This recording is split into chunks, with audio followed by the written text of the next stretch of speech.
سے کئی باتیں سنتے چلے آ رہے ہوتے ہیں، تو ایک تذکرہ میں نے آپ لوگوں کے سامنے کیا کہ اللہ تبارک و تعالیٰ کی ذات جس مقصد کے لیے ہم کو پیدا فرمائی ہے، اس مقصد کو حاصل کرنا بہت ضروری ہے۔ اس کے بغیر اگر کوئی گیا تو اللہ کی بارگاہ میں خالی ہاتھ گیا۔ ہم چاہتے ہیں کہ ہم اپنی مرضی کے مطابق زندگی بسر کریں، لیکن اللہ یہ نہیں چاہتا کہ آپ اپنی مرضی کے مالک و مختار ہو جاؤ، بلکہ اللہ تعالیٰ فرماتا ہے وَمَا تَشَاءُونَ، تمہاری چاہت کچھ بھی نہیں، إِلَّا أَن يَشَاءَ اللَّهُ رَبُّ الْعَالَمِينَ، مگر یہ کہ اللہ جو چاہتا ہے، جو تمام عالموں کا پروردگار ہے۔ یہ ہر ایک مسلمان جانتا ہے کہ ہماری تقدیر کا بادشاہ اللہ ہے، ہماری تقدیر کا مالک اللہ ہے۔ اس کے باوجود انسان کی یہ حالت ہوتی ہے کہ جب انسان دنیاوی امور کے اندر ملوث ہو جاتا ہے، دنیاوی باتوں کے اندر مشغول ہو جاتا ہے، تو سب کچھ بھول جاتا ہے۔ ذہن میں رکھیے گا کہ ہماری فطرت ایسی ہم نے بنا لی ہے کہ ایک بات جو سنتے ہیں، ہم جانتے ہیں کہ اللہ کی بات ہے، اللہ کے رسول صلی اللہ علیہ وسلم کی باتیں ہیں جس کو ہم سنتے ہیں، لیکن جیسے ہی ہم یہاں سے سن کر کے باہر چلے، مسجد کے جیسے باہر ہم نے قدم رکھ دیا، تو اس کے بعد ہمارا حال کیا ہوا؟ معزز سامعین کرام،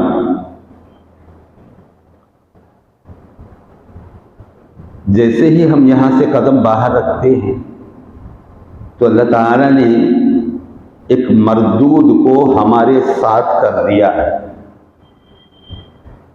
جسے میرے اور آپ کے آقا سیدنا محمد رسول اللہ صلی اللہ علیہ وسلم کی وہ معروف حدیث کو لیں، جس کے اندر رحمت للعالمین صلی اللہ علیہ وسلم کا وہ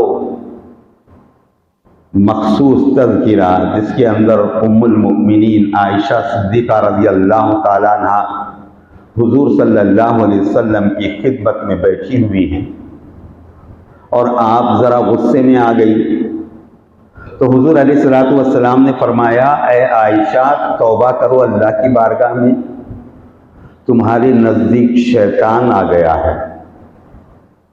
تو حضور علیہ السلام سے جیسے ہی انہوں نے سنا تو فوراً توبہ کر لیا، استغفار کر لیا۔ پھر تھوڑی دیر کے بعد عرض کرنے لگی یا رسول اللہ صلی اللہ علیہ وسلم، کیا آپ کے نزدیک بھی کبھی شیطان آیا ہے؟ تو آپ صلی اللہ علیہ وسلم نے مسکرا دیا اور فرمایا اے عائشہ بھلا ہو تیرا، ہر ایک انسان کے ساتھ ایک شیطان کو پیدا کر دیا گیا ہے، اور فرق یہ ہے کہ میں نے اسے مسلمان بنا لیا ہے۔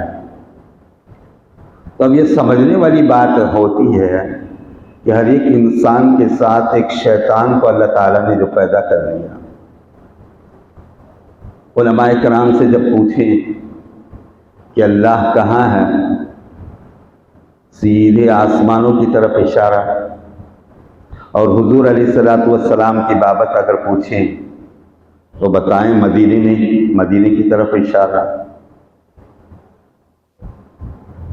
ہمارے اندر کون ہے؟ تو وہ حدیث پڑھیں گے ان الشیطان یجری من الانسان مجرى الدم، بے شک شیطان انسان میں خون کی طرح دوڑ رہا ہے۔ تو معلوم ہو کہ ہر ایک انسان کے ساتھ ایک شیطان کو پیدا کر دیا گیا۔ اب یہ شیطان جیسے ہی مسجد سے کوئی قدم باہر رکھے تو وہ منتظر رہتا ہے کہ آؤ ہم ساتھ میں ہیں تمہارے، چونکہ اللہ تعالیٰ کی بارگاہ میں اس مردود نے قسم کھائی تھی کہ اے پروردگار، آدم کی اولاد کو میں گمراہ کر کے رہوں گا، ان کے دائیں سے جاؤں گا، بائیں سے جاؤں گا، اوپر سے جاؤں گا، نیچے سے جاؤں گا، ہر طرف سے جاؤں گا، ان کو گمراہ کر کے رہوں گا۔ لیکن کیا کرتا تیرے جو خاص بندے ہیں ان پر تو میرا زور نہیں چلتا، جو تیرے خاص بندے ہیں ان کے اوپر میری حکومت نہیں چلتی۔ تو معلوم ہوا کہ اللہ کے کو کچھ خاص بندے ہیں جن کے اوپر اس کی حکومت نہیں چلتی۔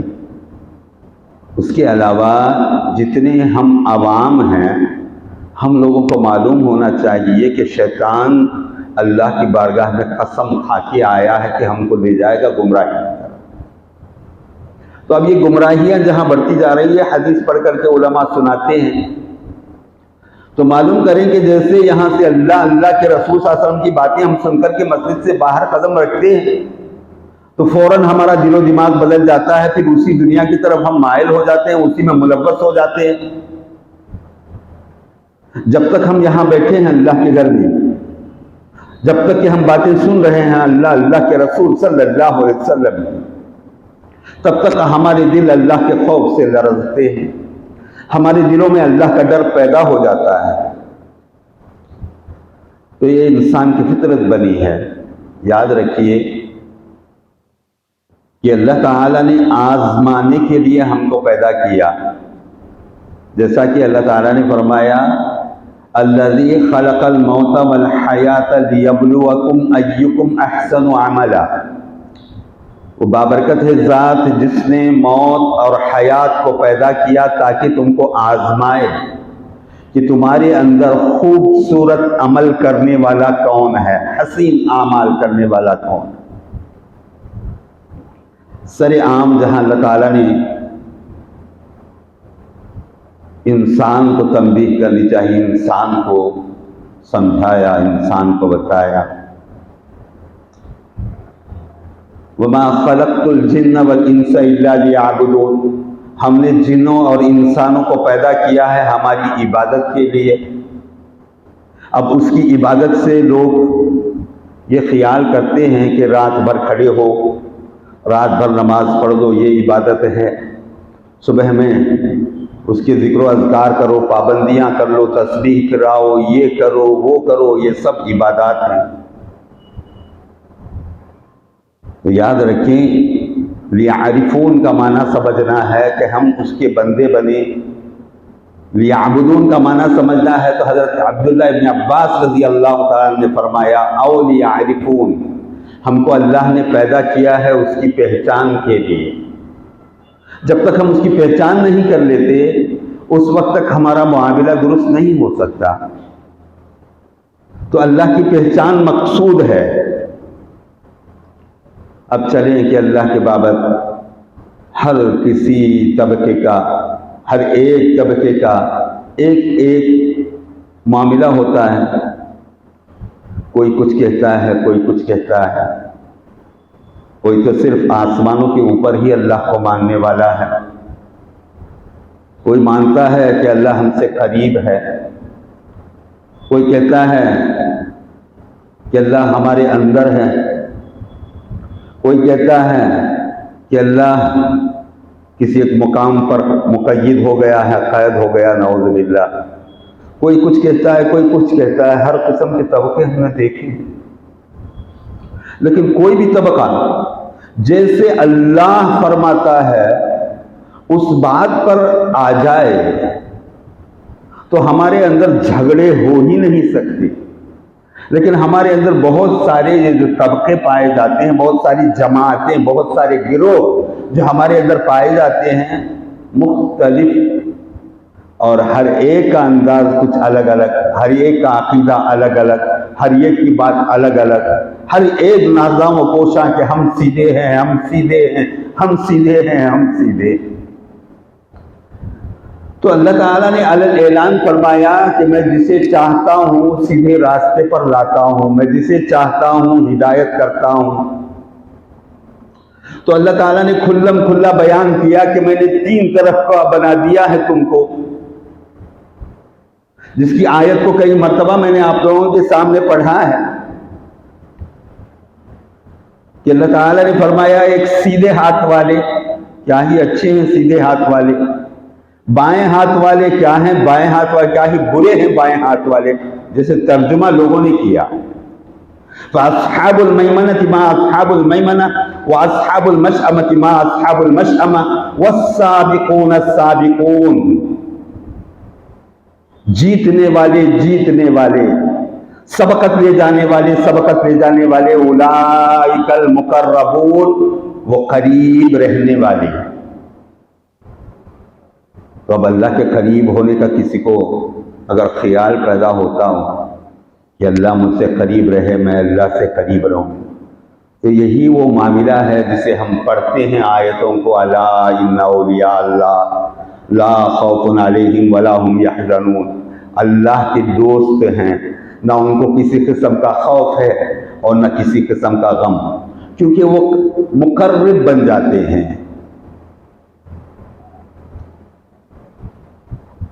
دیکھیے اللہ تعالیٰ نے ہر ایک کا تذکرہ قرآن مجید میں کیا ہے۔ دیکھیے اور ایک آیت پڑھ دوں جس کے اندر اللہ تعالیٰ نے فرمایا آدم کی اولاد کو، یا بنی آدم لا تعبد الشیطان، اے آدم کی اولاد شیطان کی بندگی مت کرو، انہ لکم عدو مبین، وہی تمہارا کھلم کھلا دشمن ہے۔ تو اب لوگوں نے سنا کہ ہم شیطان کی کہاں پوجا کرتے ہیں، ہم شیطان کی کہاں عبادت کرتے ہیں، ہم شیطان کی غلامی کہاں کرتے ہیں۔ عبادت کا میں نے ایک معنی لیا، عبادت کا اصل مفہوم ہے اللہ کی پہچان، اللہ کو پہچاننا یہی عین عبادت ہے۔ اور معلوم کریں کہ جہاں عبادتوں کی بات آتی ہے، نماز، روزہ، زکوٰۃ، حج، یہ سب ارکان ہیں دین اسلام کے، یہ بھی اللہ کی عبادت ہی ہیں۔ کوئی یہ نہ خیال کر لے کہ نماز اللہ کی عبادت نہیں، روزہ اللہ کی عبادت نہیں، تو اللہ کے لیے روزہ رکھنا عبادت ہے، اللہ کے لیے نماز پڑھنا عبادت ہے، اللہ کے لیے زکوٰۃ ادا کرنا عبادت ہے، اللہ کے لیے حج اور عمرہ کرنا عبادت ہے۔ لیکن کام اللہ کے لیے ہو، لوگوں کے دکھاوے کے لیے نماز پڑھے تو لوگوں کی نماز ہو گئی، دکھاوے کے لیے کوئی حج کر لے کہ لوگ مجھے حاجی بلائیں تو اس کا حج گیا۔ تو اس طریقے سے اللہ کے لیے جو کام کیا جاتا ہے وہ عبادت ہے۔ اگر آپ نے سبحان اللہ کہا اللہ کے لیے کہ اللہ تو پاک ہے، تو اسے سمجھ کر بولنا بڑا کمال ہوتا ہے۔ خیر چلیں کہ یہ چھوٹی چھوٹی باتیں جو ہم سمجھتے ہیں یہ چھوٹی باتیں نہیں ہیں، اسی سے انسان کا عقیدہ بنتا ہے، اسی پر ایمان مبنی ہے۔ ایمان کو حاصل کرنا بڑا کمال ہے۔ ایمان ایک نور ہے، اللہ جسے چاہتا ہے اس نور سے منور فرماتا ہے۔ چلیں کہ اور بھی باتیں میں آپ لوگوں کے سامنے رکھوں کہ جو مقربین میں سے ہوتے ہیں وہ اللہ سے دوستی کر بیٹھتے ہیں، ان کو چاہیے ہوتا ہے کہ وہ ایمان کو پوری طرح سے حاصل کر لیں۔ اب مثال میں آپ لوگوں کے سامنے رکھوں، حضرت سیدنا عمر فاروق رضی اللہ تعالیٰ عنہ کا تذکرہ ملتا ہے، حضرت عمر فاروق رضی اللہ تعالیٰ عنہ کے تذکرے بھی ملتے ہیں۔ صحابہ کی بڑے عجیب حالتیں ہوتی تھیں۔ ایک دن بغیر کرتے کے حضرت ابو بکر صدیق رضی اللہ تعالیٰ عنہ گھر میں داخل ہوئے۔ پوچھا کہ بغیر کرتے کے کرتے آپ پہن کے گئے تھے لیکن بغیر کرتے کے کیوں آئے؟ انہوں نے کہا کہ کرتا جو میں پہن کے گیا تھا میں اسے اللہ کے لیے خیرات کرنا چاہتا تھا، اگر میں گھر میں پاؤں رکھوں تو میرا خیال بدل جائے گا، میرا خیال یہ ہو جائے گا کہ دوسرے کپڑے دے لوں، میں نے جو پہن رکھا ہے اسے کیوں لوں، دوسرے کپڑے اٹھا کے دے دوں، تو نیت میں فرق آ جائے گا۔ اس وجہ سے میں نے اپنے کرتے کو وہیں اتار کر کے پہلے اسے خیرات کر دیا اور میں یہاں گھر پہنچاؤں کہ جو اللہ نے مجھے دیا ہے وہ پہن لوں۔ یہ باریکی کسی کو سمجھ میں آئی کہ ایمان کو ثابت رکھنے کے لیے نیت کا بڑا خیال کرنا پڑتا ہے۔ ذہن میں رکھیے، انما الاعمال بالنیات، عمل کا دار و مدار ہی نیت ہی پر ہے، جس کا جیسا عمل وہ اس کی نیت ظاہر کرے گی۔ تو اللہ تعالیٰ نے فرمایا حسین عمل کرنے والے لوگ، تو ان کے عمل کے اندر حسن تھا، لیکن آج ہمارے اعمال ہی برباد و بیکار دکھائی پڑ رہے ہیں۔ ہم تو لوگوں کے لیے، لوگ لاچاری کے لیے عبادتیں کر رہے ہوتے ہیں، ہماری نمازیں ایسی ہو گئی ہیں، ہماری ہر نیکی میں ہم جانچ کر کے دیکھیں، کھوج لگا کر دیکھیں تو ہم کو معلوم پڑے گا کہ ہم نے آخرکار اپنے اعمال کو کہاں تک برباد کیا ہے۔ ذہن میں رکھیں، اللہ تعالی ہمیں دین کا فہم نصیب فرمائے۔ جہاں اولیاء کا تذکرہ آتا ہے ان کے اعمال ایسے ہوتے ہیں جو اللہ کو محبوب ہوتے ہیں۔ کیسے کیسے واقعات کو ہم نے سنا کہ موسیٰ علیہ السلام کے دور میں ایک عورت بیٹھی بیٹھی موسیٰ علیہ السلام سے بات چیت کر رہی ہے، پوچھ رہی ہے آپ کہاں جا رہے ہیں؟ تو موسیٰ علیہ السلام نے فرمایا میں اللہ سے ملاقات کے لیے طور کی پہاڑی پر جا رہا ہوں۔ اگر آپ اللہ سے بات چیت کر رہے ہیں تو آپ میرے بارے میں سوال کریں کہ میرے نصیب میں اولاد ہے یا نہیں۔ تو موسیٰ علیہ السلام گئے، پھر واپس آئے، انہوں نے کہا کہ صبر کرو، اللہ تعالیٰ نے تمہاری تقدیر میں اولاد نہیں لکھی ہے۔ پھر چند برس گزرے، ایک دن ایک روز ایسا آیا کہ پھر موسیٰ علیہ السلام کا گزر اس عورت کی طرف ہوا، تو انہوں نے دیکھا کہ وہ عورت 2-4 بچوں کو لے کر کے کچھ پکوان کر رہی ہے، ان کو کھلا پلا رہی ہے۔ انہوں نے سلام کیا اور پوچھا موسیٰ علیہ السلام نے کہ کس کے بچے ہیں؟ اس عورت نے کہا یا نبی اللہ، یہ تو میرے ہی بچے ہیں۔ تو موسیٰ علیہ السلام کو پریشانی شروع ہو گئی کہ میں اللہ سے سن کے آیا ہوں طور کی پہاڑی پر کہ اللہ تعالیٰ نے اس کی تقدیر میں اولاد نہیں لکھی ہے، پھر یہ اولاد کہاں سے آ گئی؟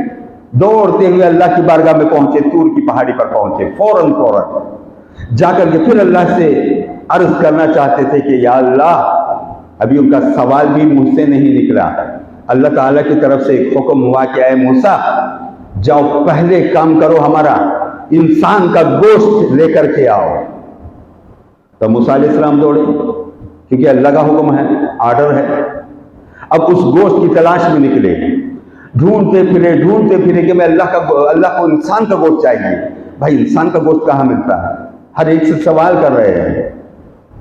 بھولا پن بھی ہے موسیٰ علیہ السلام کا، پیغمبر ہیں، بہت بڑا درجہ ہے، لیکن سمجھنے میں ذرا پریشان ہو رہے ہیں۔ تلاش کرتے ایک جگہ پر جب مایوس ہو کر کے کہ میں اللہ کو کیا جواب دوں گا، مجھے انسان کا گوشت نہیں ملا، نہیں معلوم انسان کا گوشت کہاں ملتا ہے۔ اس خیال سے جب وہ واپس آ رہے تھے تو دیکھا کہ ایک جائے پر ایک فقیر آدمی بیٹھا، اس نے ان کو سلام کیا اور پوچھا آپ اللہ کے پیغمبر موسیٰ علیہ السلام ہی تو ہو؟ کہا کہ ہاں۔ یہ آپ کی چہرہ، آپ کا چہرہ کیوں چھوٹا ہو گیا؟ کہا کہ اللہ کا حکم بجا نہیں لا رہا ہوں، پریشان ہوں۔ کیا چاہیے اللہ کو؟ انہوں نے کہا کہ انسان کا گوشت چاہیے اللہ۔ ارے اتنی بات ہے، آپ ایک کام کریں، ایک برتن اور ایک چھوڑا لے کر آئیں، مجھے کیا گوشت مل جائے گا؟ آکے کیوں نہیں، بے شک ملے گا۔ جیسے ہی موسیٰ علیہ السلام وہ چھری اور برتن لے کر کے اس کے پاس پہنچے تو اس نے موسیٰ علیہ السلام کو پاس بٹھا لیا اور ٹال مٹول کی باتیں کرنا شروع کیا، بہانے بنائے اور کہا دیکھو ہمارا اللہ کیسا ہے، اس کو انسان کا گوشت بھی پسند آتا ہے۔ یہ باتیں کرتے کرتے اس نے اپنے جسم سے کاٹ کر کے گوشت کو ڈالنا شروع کر دیا کہ اللہ کو یہ گوشت پسند آئے گا، کہ اللہ کو یہ حصہ پسند آئے گا۔ گوشت کے ٹکڑے بنا کر کے ڈال دیا، برتن بھر دیا، موسیٰ علیہ السلام کے حوالے کر دیا کہ پہلے لے جاؤ، اللہ کا حکم پورا کر دو۔ موسیٰ علیہ السلام دوڑتے چلے اللہ کی بارگاہ میں، جا کر کے کہنے لگے کہ اے اللہ، میں انسان کا گوشت لے کر کے آ گیا۔ تو اللہ تعالیٰ کی طرف سے ایک جواب آیا، اے موسیٰ، کیا تم انسان نہیں تھے تو فوراً سجدے میں گر گئے اور کہنے لگے کہ پروردگار، میرا جسم، میری جان، سب کچھ تیری ہے پروردگار، میرا سارا جسم تیرا ہی ہے۔ تو اللہ تعالیٰ کی طرف سے جواب آیا ہے، موسیٰ جس بات کو تم لے کر کے آئے ہو سوال کے طور پر کہ اس عورت کے بچے کیسے ہو گئے، وہ جس کا گوشت لے کر کے تم آئے ہو وہ ایک ہمارا قریبی بندہ ہے، ہمارا دوست ہے، وہ بھیک مانگتے راستے میں گزر رہا تھا، اس کی زبان سے الفاظ نکلے کہ جو کوئی ایک روٹی دے اللہ اس کی ایک اولاد دے گا، وہ 2 روٹیاں دے گی لے تو دوسرے 2 اولاد ملے گی، اس طریقے سے کہ وہ جتنی روٹیاں دی اتنی اولاد ہو پائے، یہ اس کی زبان سے نکل رہا تھا۔ تو جس عورت کے بچے نہیں تھے وہ عورت روٹیاں اس وقت پکا رہی تھی، وہ روٹیاں لے کر کے دوڑتی ہوئی آئی اور اس بندے کو دے دیا، جبکہ اس کا شوہر اندر سے منع کر رہا تھا کہ جب اللہ کے پیغمبر نے کہہ دیا کہ تمہاری تقدیر میں اولاد نہیں ہے تو تم اس فقیر کی بات میں کہاں آتی ہو اور کیسے لے کر کے جا رہے ہو؟ لیکن اس کا دل نہیں مانا، وہ دوڑتی ہوئی آ گئی اور اس کو کھلا دیا۔ تو میں نے تقدیر کی کتاب میں نہیں لکھا تھا کہ اس کی اولاد ہے،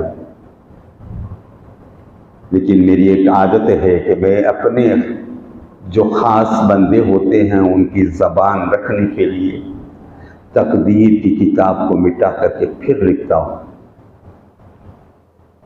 اس کی زبان کے لیے میں نے لکھ دیا کہ اس کی اولاد ہے۔ اب لوگوں کا سوال اٹھے گا کہ کیسے ہو کہ اللہ جو تقدیر کی کتاب لکھ چکا ہے پھر اس میں دوبارہ کیسے؟ تو اللہ تعالیٰ نے فرمایا، قرآن مجید کے اندر ایک آیت بھی ہے، یمحو اللہ ما یشاء ویثبت، اللہ تعالیٰ جو چاہتا ہے اسے مٹاتا ہے، جو چاہتا ہے اسے باقی رکھتا ہے۔ وَعِندَهُ أُمُّ الْكِتَابِ، اس کے پاس کتاب کی جڑ ہے، وہ جو چاہے کرے، وہ قادر مطلق ہے۔ تو معزز سامعین کرام، اب ان باتوں کو ہم جب سنتے ہیں تو ہمیں پتہ چلتا ہے کہ موسیٰ علیہ السلام پیغمبر ہے، لیکن جس کا تذکرہ آیا، جس بندے نے اللہ کے لیے اپنے جسم کو کاٹا، وہ کوئی پیغمبر نہیں تھا، وہ اللہ کا دوست تھا۔ کئی واقعات آپ نے سنے ہوں گے کہ ایک مرتبہ موسیٰ علیہ السلام کا گزر ہوا، دیکھا کہ ایک آدمی جنگل میں پڑا، کوئی پتھر کا کوئی سہارا لے کر کے وہ لیٹا ہوا ہے، اسے دیکھ کر کے موسیٰ علیہ السلام کو رحم آ گیا، ترس آ گیا۔ موسیٰ علیہ السلام نے اللہ کو پکارا اور کہا، اے اللہ، یہ بھی تو تیرا ہی بندہ، اسے ایک تکیہ تو دے دیتے، اسے ایک تکیہ میسر آ جاتا پروردگار۔ تو اللہ تعالیٰ نے فرمایا، اے موسیٰ، ہم اپنے بندوں کو ایسے ہی آزماتے ہیں، ہم اپنے چاہنے والوں کو ایسے ہی آزماتے ہیں، ہم اپنے دوستوں کو ایسے ہی آزماتے ہیں، تم اپنا کام کرو۔ کسی کو بات سمجھ نہیں آئے گی کہ اللہ کے دوستوں کے ساتھ اللہ تعالیٰ کیا کیا معاملہ کرتا ہے۔ اب ہم نے جہاں اولیاء کی باتیں سنی تو طبقات ہیں، جو ہر ایک قسم کی باتیں کوئی کرتا ہے، کوئی کہتا ہے کہ ہم اولیاء کو مانتے ہیں، کوئی کہتا ہے کہ ہم نہیں مانتے، کوئی اولیاء کو کچھ الگ معنی سے مانتا ہے۔ یاد رکھیں کہ ان کا مرتبہ اتنا بڑا ہوا ہے کہ ہم اسے چھو بھی نہیں سکتے۔ جن کی شان اللہ قرآن میں بیان کرتا ہے، ان کے مرتبے کو ہم کیا حاصل کر سکتے ہیں؟ حضور علیہ السلام نے فرمایا، جیسے حدیث قدسی بیان کی جاتی ہے، آقا نے فرمایا کہ اللہ تعالیٰ اعلان فرماتا ہے کہ اگر کوئی میرے دوستوں سے بیر رکھے تو اس کے لیے میری طرف سے اعلان جنگ ہے۔ تو کوئی ہے اللہ کے ساتھ جنگ کرنے والا؟ اولیاء کی برائی کرے، اولیاء کو برا بھلا بولے تو پھر وہ گمراہ ہو جائے گا۔ تو اب چلتے چلتے بعض طبقوں کے اندر بات اٹھی، بعض نے کہا کہ ہاں قرآن میں آیات ہیں، یہ حدیث قدسی بھی ہے، یہ سب ہے، لیکن اولیاء کسی زمانے میں ختم ہو گئے۔ بہانے دیکھیں، اولیاء کسی زمانے میں ختم ہو گئے، اب کہاں اولیاء ملتے ہیں، اب کون ولی ہے؟ اب کون ویسا پارسا ہے، اب کون ویسا نیکوکار ہے؟ اب یہ ان کا سوال جو اندر اٹھ رہا ہے، وہ سوال ان کے اندر پیدا کرنے والا کوئی ہے، جس کا تذکرہ میں نے حدیث سے آپ لوگوں کے سامنے بیان کیا ہے کہ وہ خون کی طرح انسان میں دوڑتا پھرتا کوئی ہے جو ان کے اندر سوال پیدا کرتا ہے۔ یاد رکھیں، اللہ کی جہاں بات آتی ہے تو رب العالمین اتنی بڑی ذات ہے، اتنی عظمتوں والی ذات ہے، اتنا بڑا مرتبہ اس کا ہے کہ کوئی اس کو سمجھ نہیں سکتا۔ جہاں تک اللہ تعالیٰ نے اپنے بندوں کو نوازنا چاہا تو اپنی طرف سے نواز کر کے ان کو اپنا لیا، ان کے درجات کو بلند کیا۔ کوئی دیکھتا ہے ان کے درجوں کو تو جل اٹھتا ہے۔ یہی تو حال ہے کہ مزارات کو دیکھنے والا جل کے دیکھتا ہے، اولیاء اللہ کی بارگاہ میں پہنچنے والا کوئی ہوتا ہے تو اسے روکنے کی کوشش کرتا ہے کہ وہاں مت جاؤ، گمراہ ہو جاؤ۔ یاد رکھنا کہ اللہ تعالیٰ کا یہ اعلان ہے، وہ دو آیات کو ذہن میں رکھیے گا ہمیشہ تاکہ آپ کو ولایت سمجھ میں آئے۔ انما ولیکم اللہ ورسولہ والذین آمنوا الذین یقیمون الصلاۃ ویؤتون الزکاۃ وہم راکعون۔ بے شک اللہ ولی ہے اور اللہ کا رسول ولی اور ایمان والے اولیاء۔ کیا قرآن کی آیت ہے؟ پہلے ولی جسے کہتے ہیں وہ ذات ہے، اللہ خود ولی ہے۔ پھر اللہ نے اعلان کیا ورسولہ، اس کا رسول بھی ولی ہے، والذین آمنوا، اور وہ ایمان والے، الذین یقیمون الصلاۃ ویؤتون الزکاۃ وہم راکعون، جو نماز کو قائم کرتے اور زکوٰۃ ادا کرتے اور اس کی طرف جھکے رہتے ہیں۔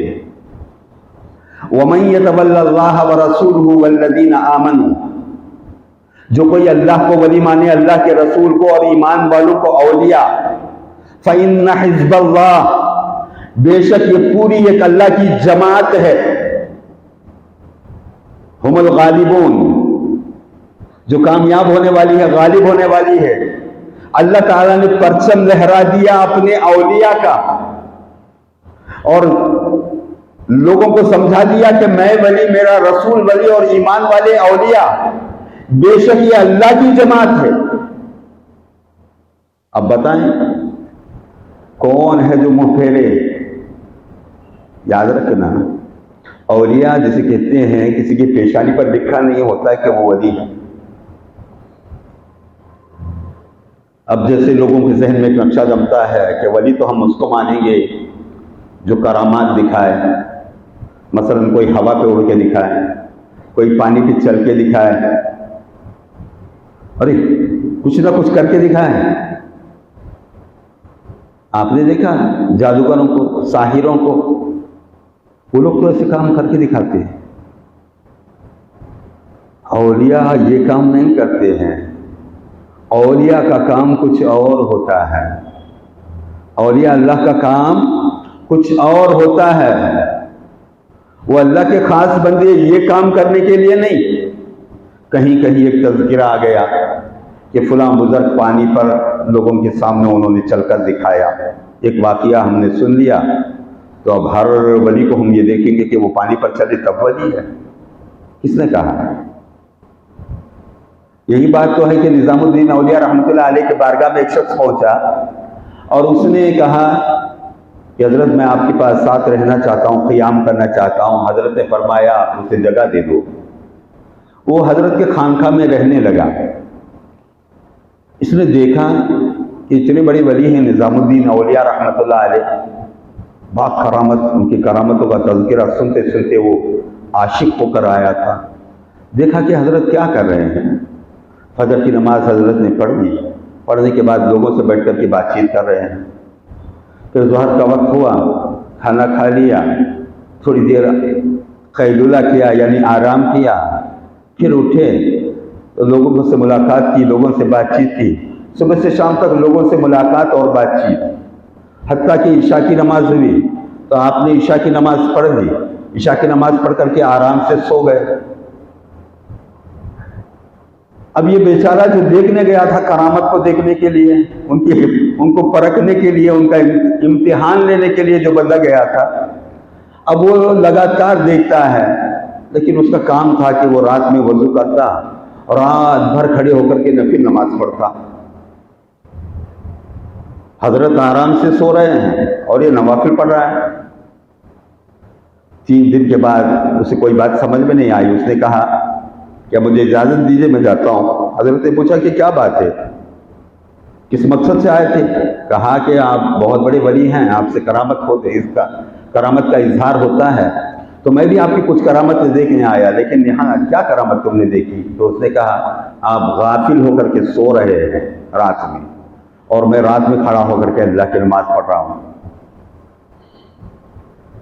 تو حضرت نظام الدین وغیرہ رحمۃ اللہ علیہ کو ہنسی آ گئی، اور آپ نے اسے جواب دیا کہ ولی کا معنی یہ نہیں ہے، ولی کا معنی یہ ہے کہ جیسے ماں کے گود میں بچہ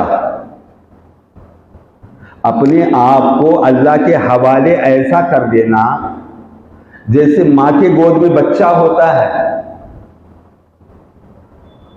جب بچہ روتا ہے تو ماں اسے دودھ پلاتی ہے، اس کا منہ دھلاتی ہے، اسے بناؤ سنگار کرتی ہے، یہ سب کچھ کرتی ہے۔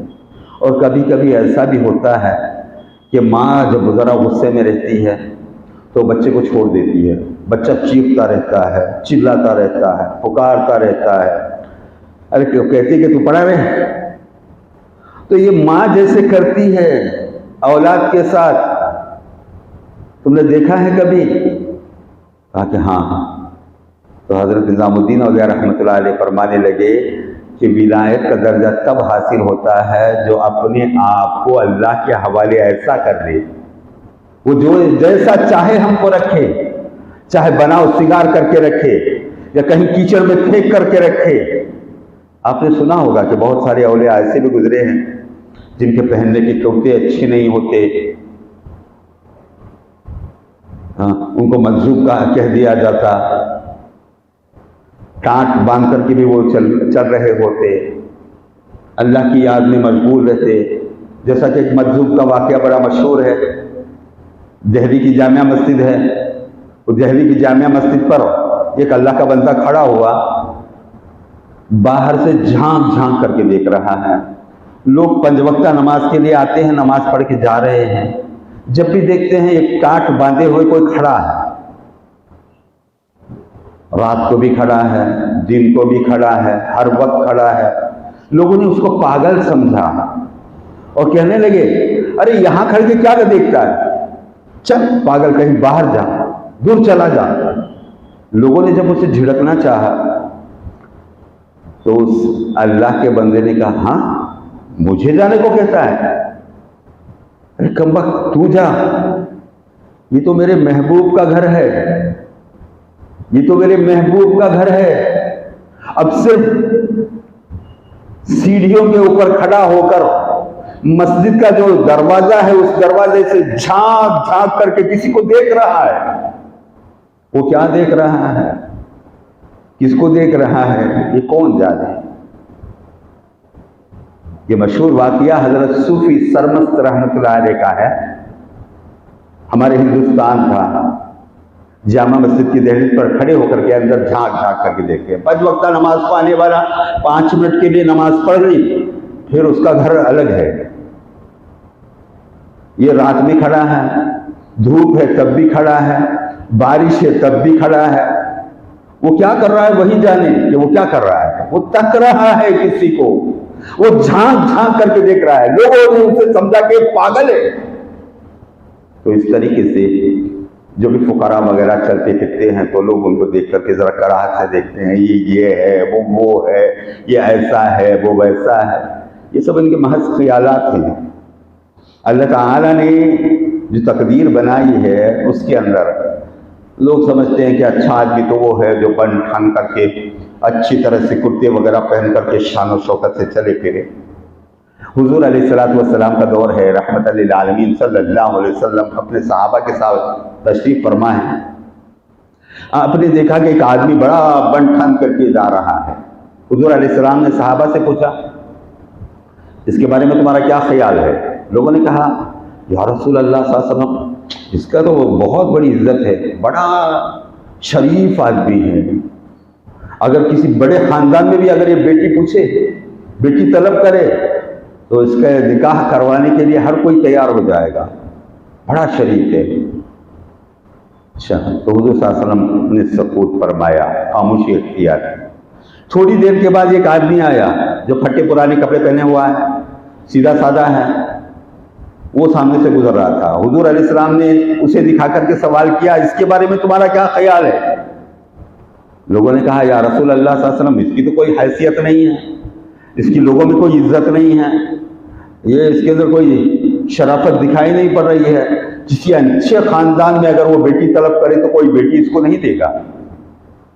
تو حضور علیہ السلام نے تھوڑی دیر خاموشی اختیار کی اور پھر فرمایا قسم پروردگار کی جس کے قبضے میں محمد کی جان ہے، تم نے جو پہلے والے آدمی کو دیکھا ویسے آدمی سے ساری دنیا بھر جائے. وہ شریف لوگ ساری دنیا بھر کے رہیں، لیکن ایک جو بندہ حقیر جس کو تم نے سمجھا تھا وہ اللہ کی بارگاہ میں اتنا زیادہ مرتبہ رکھتا ہے کہ ساری دنیا کے شریف لوگ مل کر کے اس کا مرتبہ نہیں حاصل کر سکتے. تو یاد رکھیں، کسی کو ہم حقیر سمجھتے ہیں تو یہ ہماری نگاہ کی خرابی ہے. اور ایک بات اللہ والوں کی طرف سے تو یہ آتی ہے کہ آدمی سمجھے اس کو کر کے کہ ہمارے اندر کچھ جھگڑے ہوتے ہیں، اس کا نام لوگوں نے کہا کہ وہ ہمارے خیالات ہیں، ہمارا عقیدہ ہے، یہ ہے وہ ہے. تو میں بتاتا ہوں ہمارے اندر جھگڑے جو چلتے ہیں وہ ایک نفس سے ہے. وہ نفس امارہ ہے جو انسان کے اندر حجتیں پیدا کرتا ہے. ہر اچھی بات کو ماننے سے انکار کرتا ہے، کہتا کہ یہ کیسا، کہتا ہے کہ وہ کیسا. تو آپ نے سنا ہوگا بزرگوں کے واقعات کو کہ کسی بزرگ کے نزا کا عالم تھا، ان کی جان نکلنے کا قریب وقت تھا، ویسے میں شیطان آیا اور اس نے سوال کیا کہ آپ اللہ کو کیسے مانتے ہو؟ تو حضرت نے 360 دلائل بیان کیے، ایک دلیل نہیں، دو دلیل نہیں، 360 دلائل بیان کیے. تب بھی وہ انکار کرتا رہا، ہر ایک دلیل کو توڑتا رہا. آخرکار ان کے پیر و مرشد نے جب ان کی رہنمائی کی، ان کے کانوں میں آواز گونجی کہ اے کمبخت تو یہ کیوں نہیں کہہ دیتا کہ میں اللہ کو بغیر دلیل کے مانتا ہوں. جب یہ الفاظ ان کی زبان سے نکلے کہ میں اللہ کو بغیر دلیل کے مانتا ہوں، مجھے پروف کی ضرورت نہیں، مجھے پروف کی ضرورت نہیں. اب دیکھیے ہر کوئی طبقہ آپ کو دلیل مانگتا ہے. میں آپ کو ایک دلیل اچھی دے کر کے جاؤں، آج ذہن میں رکھیے گا، آج کا جمعہ بہترین ہے.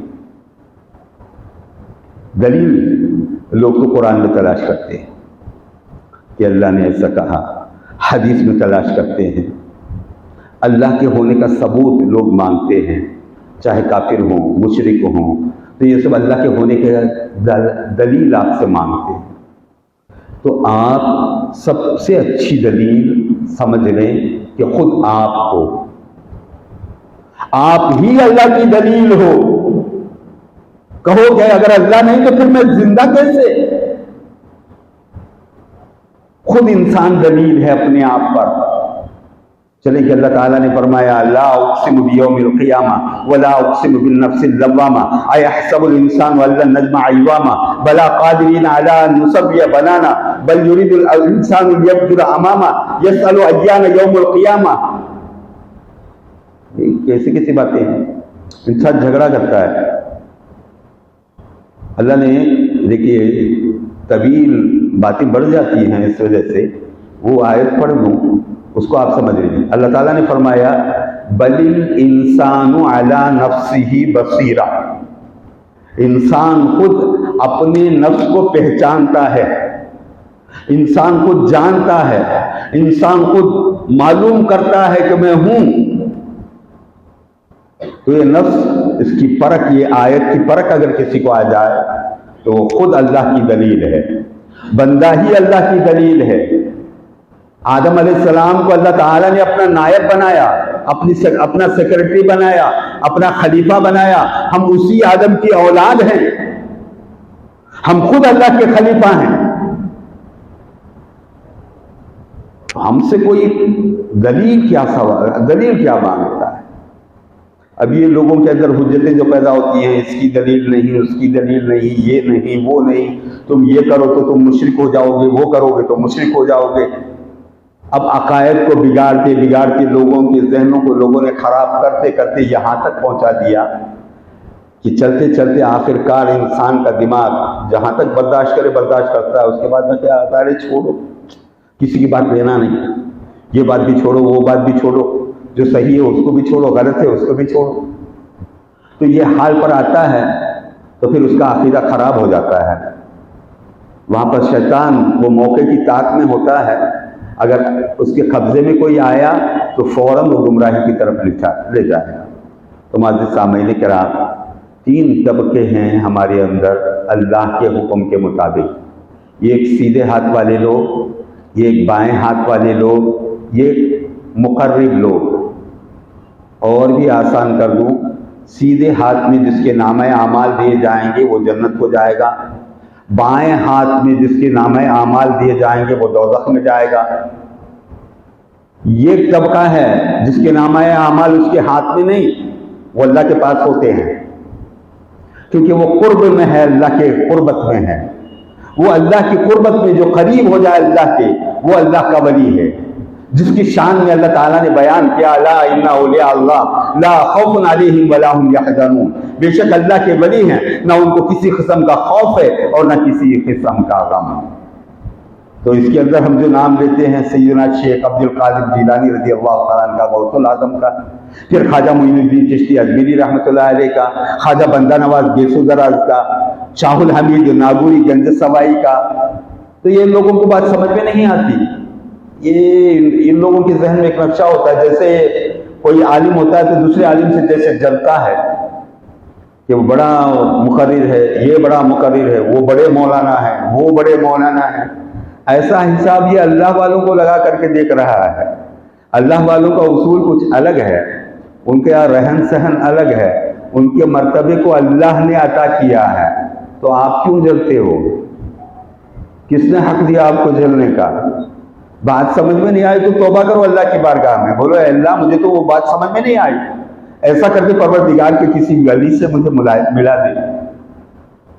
اور قیامت تک اللہ کے اولیاء باقی، حتیٰ کہ امام مہدی علیہ السلام جب تک اس دنیا میں نہیں آ جاتے، قیامت جب تک نہیں آ جاتی، تب تک اللہ کے ولی یاد رکھیں۔ اور اللہ کے ولی کی کرامت بھی میں آپ لوگوں کے سامنے رکھ دوں جو قیامت کے قریب ہونے والی ہے۔ ایمان والا جب ایمان کو اپنے بچائے گا، اس وقت کھانا پینا اس کے پاس کچھ بھی نہیں ہوگا، بھوک اور پیاس سے مجبور ہو جائے گا، پریشان ہوگا۔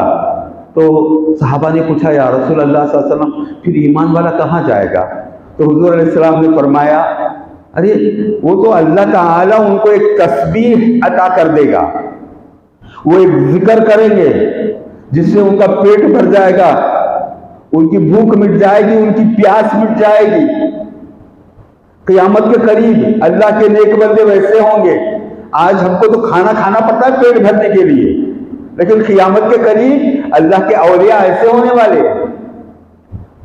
تو معزز سامعین کرام، وقت کی قلت ہے، انشاءاللہ اگر اللہ تعالیٰ حیات بخشے تو اولیاء ہی کا تذکرہ پھر اگلی صحبتوں میں بھی آپ لوگوں کے سامنے پیش کرنے کی کوشش کروں، کیونکہ یہ جو مہینے آتے ہیں، کبھی 11ویں کا مہینہ ہم کہتے ہیں، کبھی قادر ولی کا مہینہ ہم کہتے ہیں، کبھی امام جعفر صادق کا مہینہ ہم کہہ لیتے ہیں۔ تو یہ کیا باتیں ہیں؟ کیوں ان کے نام سے موسوم کیے جا رہے ہیں؟ کیا ان کا حق پڑتا ہے ہم پر؟ ان سے ہمارا کچھ ہے نہیں ہے؟ یہ سب ہم انشاءاللہ اگلی صحبتوں میں جاننے کی کوشش کریں گے۔ دعا ہے کہ اللہ تعالیٰ ہم تمام کو صحیح معنوں میں اس کے کلام کے سمجھنے کی توفیق نصیب فرمائے۔ میرے اور آپ کے آقا سیدنا محمد رسول اللہ صلی اللہ علیہ وسلم کی بپایہ محبت ہمیں نصیب فرمائے۔ حضور صلی اللہ علیہ وسلم کے صدقے میں اللہ ہماری گناہ کبائر اور صغائر کو معاف فرمائے۔ اور آپ صلی اللہ علیہ وسلم کی طفیل ہم تمام کو اللہ والوں کی صحبت نصیب فرمائے، اور ان اللہ کے نیک بندوں سے اللہ تعالی ہم تمام کو فیض یاب فرمائے۔ وآخر دعواہم ان الحمد للہ رب العالمین۔ بارک اللہ لنا ونفعنا وإیاکم بالآیات وذکر الحکیم، انہ تعالی جواد کریم، ملک قدیر، بر رؤوف رحیم ورب حلیم۔